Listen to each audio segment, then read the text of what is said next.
তো সেটা দেখে আসলে আমার কেন আমার মনে হয় না যে কোনো হাজব্যান্ডেরই মাথা ঠিক থাকবে। সো এই কাজটা আসলে তার করা উচিত হয়নি।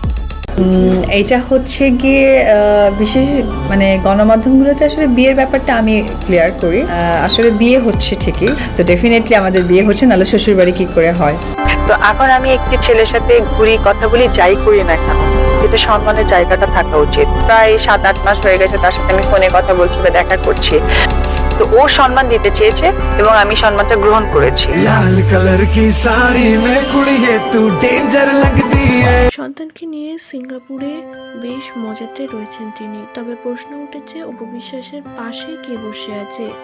একটি স্পেশাল ডিনারে গেছেন জয় ও অপু বিশ্বাস, পাশে একজনের হাত দেখা যাচ্ছে। তবে অনেকেই গেস করেছে তিনি হলো অপু বিশ্বাসের সেই সিঙ্গাপুরের বয়ফ্রেন্ড, যার সঙ্গে আসলেই বিয়ে করে ফেলেছেন অভিনেত্রী অপু বিশ্বাস। গত বছর যখন তিনি লন্ডনে গিয়েছিলেন তখনই নাকি চুপিসারে ফিরদৌসের সঙ্গে বিয়ে সেরে ফেলেছে অপু বিশ্বাস এবং তাদের প্ল্যান রয়েছে ইন ফিউচারে জয়কে সিঙ্গাপুরে ভর্তি করাবে এবং সেখানে অপু বিশ্বাস নিজেও সেটেল হয়ে যাবে। সেবারে লন্ডনে গিয়ে অপু বিশ্বাসকে বউয়ের সাজে ধরা দিতে দেখা গিয়েছিল।